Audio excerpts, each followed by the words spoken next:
भगवान ऐसी बेटी किसी को ना दे। नताशा बहू, तुमने अपने मायके न्योता भेजा कि नहीं? अरे तुम्हारे पहले बेटे की शादी है, अपने मायके वालों को बुलवाओ, वो भी देखें। जिस बेटी को उन्होंने दो कपड़े में भेजा था, आज वो किस शान से रह रही है। एक समय था अपने शहर में उनका भी बड़ा नाम था, पर अब कौन उन्हें जानता होगा। लता जी अपनी बहू को बोल रही थी। नताशा बोली, मम्मी जी, पापा मेरे प्रोफेसर थे और अभी भी कुछ पुराने लोग उन्हें जानते ही हैं। भाई दूसरे शहर में छोटी सी जॉब करता है, सारी चीजों की देखभाल भाभी करती है। फिर भी आप बोल रही हो तो मैं बोल दूंगी। नताशा का पति दलजीत बोला, तुम्हारा भाई यहाँ हो या ना हो, तुम्हें अपने घर न्योता भेजना चाहिए। अरे मानता हूँ अब यहाँ तुम्हें सुख सुविधा ज्यादा मिलती है, पर इसका मतलब ये तो नहीं कि तुम अपने मायके को भूल ही जाओ। पैसों से ज्यादा रिश्तों की गहराई और उसके रंग में फर्क नहीं पड़ना चाहिए। नताशा चिढ़कर बोली, आप और आपकी माँ बड़े मजे ले रहे हो। मानती हूँ मेरे मायके में सुख सुविधा और पैसे नहीं है, तो क्या उसकी जिम्मेदार मैं हूँ?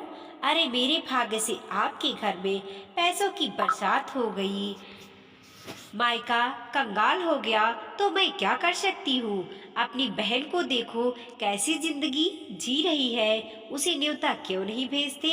बुलाओ उन लोगों को, मैं भी तो देखूं उनकी शान। दलजीत बोला, अरे तुम तो नाराज हो गई। अब ससुराल वालों के लिए मजाक नहीं करूँगा तो किसके लिए करूँगा? और सही कहा तुमने, विधि के घर भी बोलना होगा।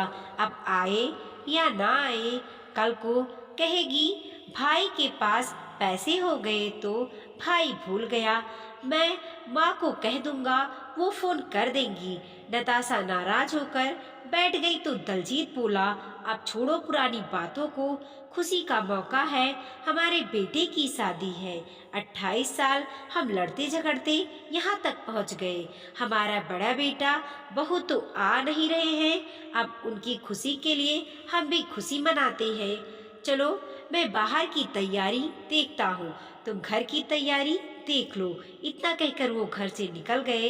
इधर सिमरन, नताशा की भाभी, अपने ससुर प्रसाद बाबू से बोली, बाबूजी, नताशा दीदी के घर से न्योता आया है, उनके छोटे बेटे की शादी है, हम सबको बुलाया है, ये भी 2 दिन की छुट्टी लेकर आ रहे हैं।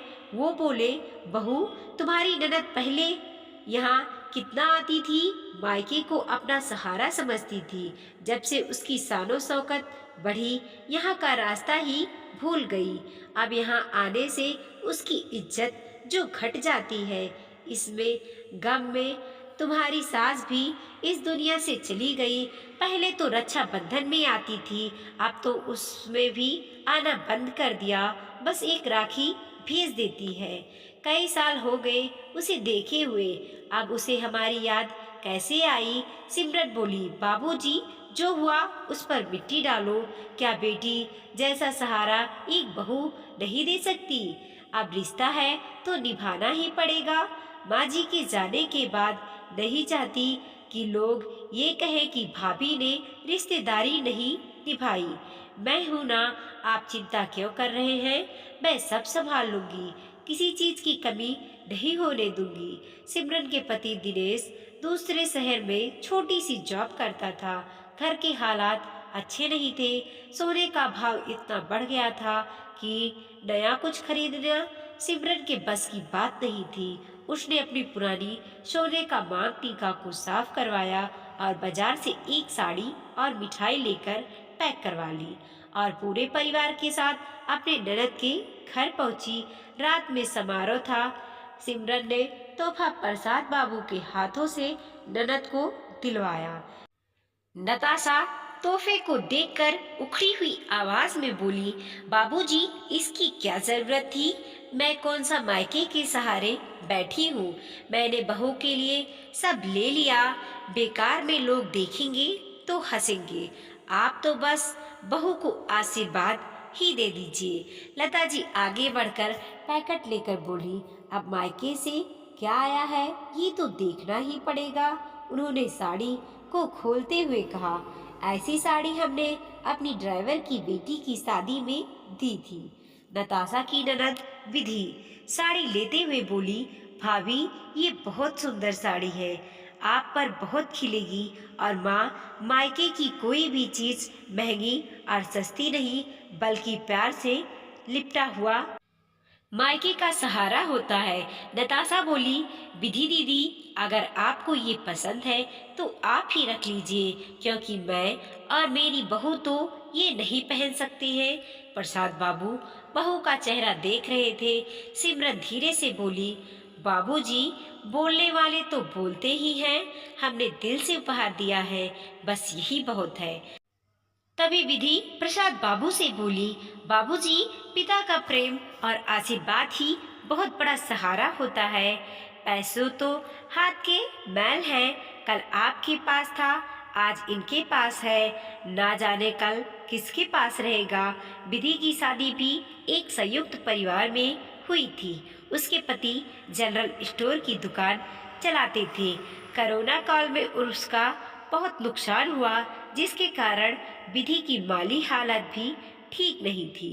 मायके में पैसे होते हुए भी कभी भी मदद नहीं मिला और विधि के पास जितना था उसमें ही वो खुश रहती थी। सर्दी का मौसम था, चारों तरफ मेहमानों की भीड़ थी। प्रसाद बाबू को थोड़ी सर्दी का एहसास हो रहा था तो सिमरन ने जल्दी से अपने थैले से चादर निकाली और उन्हें दी। वहीं बच्चे चारों तरफ खाने पीने की चीजों को देखकर ललायित हो रहे थे, कभी आइसक्रीम तो कभी चाट खा रहे थे। जब फोटो खिंचवाने का समय आया, नताशा की सास बोली, अरे बहू मायके वालों को तो आगे लाओ। नताशा धीरे से बोली, आपको मेरे मायके वालों में ही बड़ी हमदर्दी हो रही है, आप अपनी बेटी को आगे क्यों नहीं करती।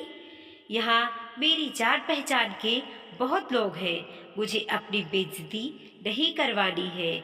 जैसे ही प्रसाद बाबू और सिमरन के बच्चे आगे आने लगे, नताशा बोली, बाबूजी किस जमाने का कुर्ता और ये चादर पहनकर आ गए हैं, कुछ तो मेरी इज्जत का ख्याल किया होता। फोटो में आप कैसे आएंगे। भाभी इन बच्चों को देखो, ये ऐसे आइसक्रीम और चाट नूडल खा रहे हैं जैसे कभी खाया ही ना हो। प्लीज आप लोग थोड़ा पीछे रहिए ताकि तस्वीरों में ना आ सके, वरना कल को मेरा मजाक उड़ाया जाएगा। बेटी के मुंह से ऐसी बातें सुनकर प्रसाद बाबू का हृदय छलनी हो गया।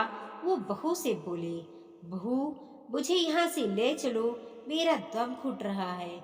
सिमरन का पति बोला, हाँ सिमरन चलो, यहाँ हमारे लिए कुछ भी नहीं रखा है, बेकार में अपनी बेइज्जती करवाने से क्या फायदा।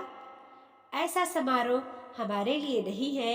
सब मौज मस्ती में लगे थे। तभी नताशा की ननद विधि आई और बोली, बाबूजी ऐसे मत जाइए, खाना खा कर जाइए, घर पहुंचने में आपको 6 से 7 घंटे लग जाएंगे। आप थके हारे आए और ऐसे ही चले जाएंगे। यहाँ तो लोगों की आंखों पर पैसों की चमक है, दूसरों का छोड़िए, मेरी माँ ने भी पैसों का चश्मा पहन लिया है। फिर मैं अपने भाई और भाभी से सहारे की उम्मीद कैसे रख सकती हूँ। आप रुकिए, मैं रास्ते के लिए आपके लिए कुछ लेकर आती हूँ। सब जाने लगे। सिमरन दोनों बच्चों का हाथ थामे थी। सिमरन का पति ऑटो लेने के लिए गए। तभी वहां नताशा आई और बोली, क्या हुआ, आपने ऐसी शादी कभी नहीं देखी होगी, इसीलिए आपका यहाँ मन नहीं लग रहा होगा, तभी आप सब जा रहे हैं। सिमरन बोली, ऐसी बात नहीं है दीदी, घर पहुँचते पहुँचते बहुत रात हो जाएगी, इसीलिए अब हम चलते हैं। लता जी बोली, अरे आप लोग तो एक ही थैला लेकर आए थे जो हमारी बहू को उपहार में दे दिया। फिर जाने से पहले ये 2 थैले कैसे हो गए आपके पास? नताशा भी आश्चर्य से देखी तो लता जी बोली, अरे आपके हाथों में ये क्या है? लोग तो बेटी के घर का पानी भी नहीं पीते, आप यहाँ से क्या ले जा रहे हैं? विधि कुछ बोलती उससे पहले ही नताशा के कुछ संबंधी मुंह दबाकर हंसने लगे। सिमरन का सब्र का बांध टूट गया। उसने ससुर के हाथों से थैला लेकर उसे सबके सामने खोल दी और बोली, ननद रानी, इतना कुछ होते हुए भी जिसका मन इतना छोटा हो उससे भला कोई क्या ले जा सकता है? जिस इंसान ने आपको जन्म दिया उसे अपने सहारे की जगह सरेआम रुस्वा होते देख रही है। नताशा बोली, मैं तो बस देख रही थी, मैंने दिखाने के लिए तो नहीं बोला। वहीं विधि बोली, भाभी, ससुराल में मायके की इज्जत बनी रहे ये जिम्मेदारी बेटियों की होती है, पर मैं आपसे भी क्या बोलूं जब मेरी माँ मेरे मायके में मेरी इज्जत नहीं रहने देती तो वो बहू के मायके की इज्जत क्या करेगी? प्रसाद बाबू सिमरन से बोले, बहू, अब एक पल भी अगर मैं यहाँ रुका तो मैं प्राण त्याग दूंगा, मुझे घर ले चलो।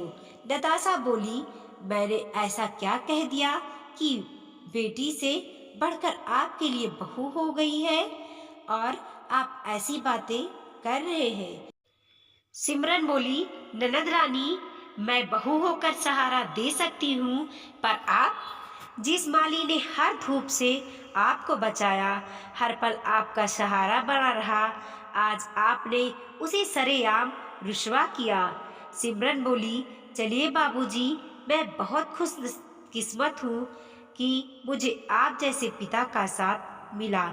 मायके में माता पिता तो अब रहे नहीं, मैं बहुत भाग्यवान हूँ जो आपकी सेवा का मौका मुझे मिला। जिसने अपने माँ बाप को ठुकराया, किस्मत कितनी देर उसके साथ रहेगी। तभी सिमरन का पति आए और पूरे परिवार को अपने साथ लेकर चले गए। विधि सबके सामने नताशा और अपनी माँ से बोली, आपने अपने घर में एक पिता का अपमान किया। ऊपर वाले की लाठी में आवाज नहीं होती, पर उसका दर्द जब मिलता है तो इंसान कुछ बोल नहीं पाता। जब आपने अपने ही पिता का सम्मान नहीं किया तो मैं ननद हूँ तो मेरी इज्जत घर में क्या होगी? आज से मैं आपसे और इस घर से हर रिश्ता खत्म करती हूँ। इतना कहकर विधि अपने बच्चों को लेकर चली गई। समय बीता, विधि और सिमरन ने नताशा के परिवार से हर रिश्ते तोड़ लिए और अपने जीवन में आगे बढ़ने लगे। इधर वक्त की मार नताशा के परिवार पर जब पड़ी तब उसे एहसास हुआ कि अब मायके का भी सहारा नहीं। उसने अपने जीवन में एक ऐसा पाप किया जिसकी माफी कहीं भी नहीं मिल सकती। बड़ा बेटा विदेश में जा बसा था और छोटे बेटे बहू ने धोखे से सब कुछ अपने नाम करवा कर नताशा को एक वृद्धा आश्रम में डाल दिया था।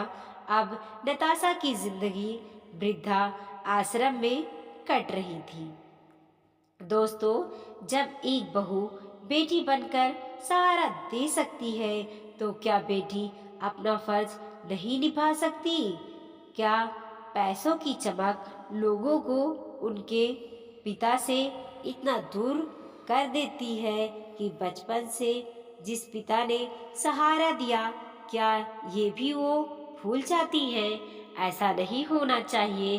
बेटियां तो अपने बाप का गुरूर होती हैं, अपने बाप का गुरूर तो कभी तोड़ो ना। वीडियो को लाइक कीजिए, कमेंट कीजिए और अपने दोस्तों के साथ ज़रूर शेयर कीजिए। चैनल पे नए हैं तो प्लीज़ सब्सक्राइब कीजिए और देखते रहिए मोटिवेशनल स्टोरी।